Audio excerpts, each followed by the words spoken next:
No niin, tervetuloa tänne meikäläisen lähipoluille tämmöisenä vähän sateisena lauantai-aamuna. Lähdettiin lenkille, tai tämmöiselle kikkailulenkille. Ei nyt lähdetä mitään hirveitä kilometrejä tavoittelemaan, mutta hönöillään tässä lähimetsissä vähän. Ollaan liikkeellä legendaarisella Komsun Metalla budjettilenkkipyörällä, lenkki-enskapyörällä, joka nyt ei sitten niin ehkä pysynyt ihan sanottuna vaan budjettipyöränä, että nälkä kasvaa syödessä, kuten sanotaan. Ja nyt on tosiaan sitten, meillä on keulana Tseppi Ultimate 170. Oi, toimii. Takana Super Deluxe Ultimate, perässä siis 160 joustoa. Toki, tässähän normaalisti 62,5 isku, mutta toi on 65 iskulla, eli saadaan sieltä vielä vähän lisää. Ei ota mikään onneksi kiinni mihinkään. Jarruiksi valikoitu nyt sitten Kode RSC:t. Ihan mahdottoman hyvät jarrut. Pysähtyy missä vaan, milloin vaan. Ja voimansiirroksi sitten katsottiin GX. Pommin varma. Parasta melkein niin kuin mitä saa tähän hintaluokkaan. Että osia on haalinut enempi vähempi käytettynä, että siinä mielessä mennään budjetti edellä. Polkimina on Stamppi 7. Ihan ok. Vähän huonommat ehkä kuin DMR:n Vaultit, mutta ajaa asiansa tällä lenkkeilyssä. Kiekkoina on tällä hetkellä testissä tommoset Lapieren kuituset trailikiekot. On aika kivan tuntuiset tommoset jämäkät ja kevyt rullaavuus. Ja siinä päällä sitten Michelinin renkaat, edessä Wild AM ja takana sitten Force AM. Ne ei ole meikäläisen renkaat nekään, että ne on tämmöiset väliaikaiset. Mutta niin ei kai siinä. Normaalitilanteessahan mulla on tässä sitten DT Swissin kiekot edessä, tonni 900 ja takana FR541. Renkaana on Svalpen Magic Merit. Hissitolppana SDGn Tellis. Satulana joku halpa SDG. SDGn Sohva ajaa asiansa kanssa hyvin. Stemmi on nyt 35 millinen. Mullahan oli tässä alun perin 45 vai 50 millinen. Ja tää on pitkä pyörä. Tää on XL kokonen. Niin toi pieni stemmin muutos teki aika paljon sillä mukavemmaksi käsitellä tällä lenkillä tätä pyörää. Sitten siinä on toi Orkkis Tanko, jossa on sitten raissia tommonen 27 milliä. Ja se mikä siinä nyt suurin ero on noihin renthaleihin, mitä mä yleensä käytän, niin tässä on 9 astetta backsweepia, kun renthallissa taisi olla 5. Niin se vielä vähän mukavoittaa ajoasentoa pitkässä pyörässä. Tää XL:hän on, onko tässä riitsi joku 520 ja wheelbase on jonkun 1300 jotain. Että kyseessä on iso pyörä, mutta sillä pääsee kovaa. Se on fakta. Joo, naatiskellaan vähän näistä lähipolkujen antimista ja vietetään mukavaa lauantaita.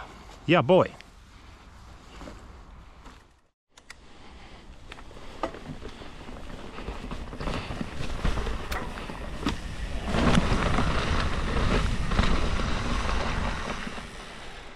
Täällä on paljon tämmöisiä rolleja ja droppeja, kuten varmaan kuvasta näkyy.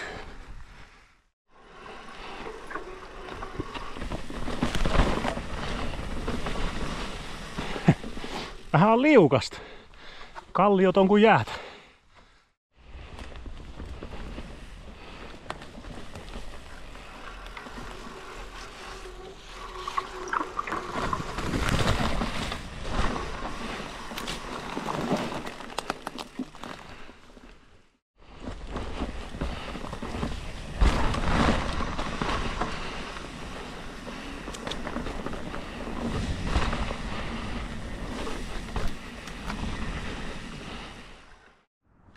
Löytyy oikein lähtötorni. Katsotaan, mitäs tästä tulee. Vähän vaikea lähteä liikkeelle, kun montussa. Se olikin vähän liukkaampi, kun osasi odottaa. Ei se ollutkaan lähtö.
liukasta.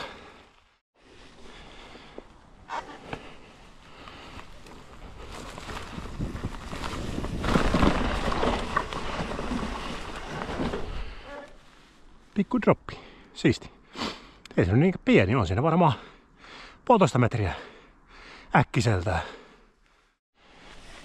Täällä on paljon tämmösiä ahtaita kivenkoloja.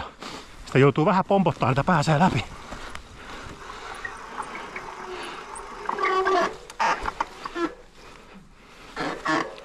No.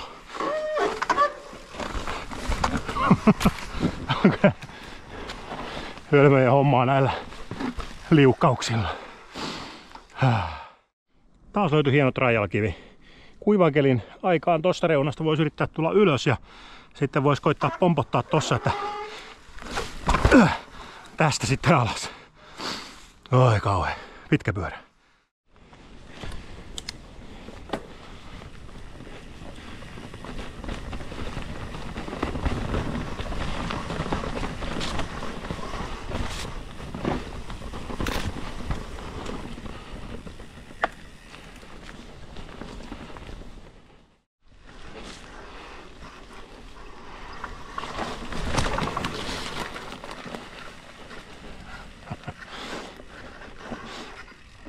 Jarruilla ei kyllä tällä hetkellä mitään näissä rolleissa. Niin on liukasta.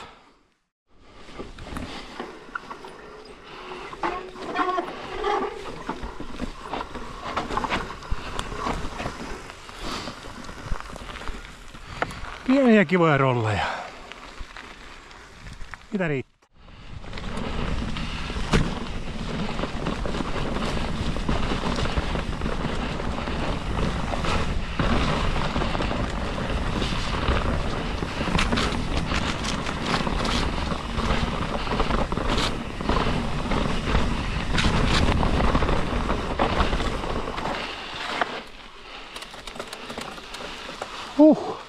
En turroo. Semmosia pikkunättejä juttuja lähipoluilla. Tässä saa tässä pienessä mettässä äkkiä rahvittua kasaan semmosen 10 lenkin, kun ajaa vaan joka haaran mitä tulee vastaan, niin kyllä siinä vaan polkua on saatu pieneen tilaan ahdettua. Ei mitään, hei. Jatketaan me ensi kerralla ja se on moro.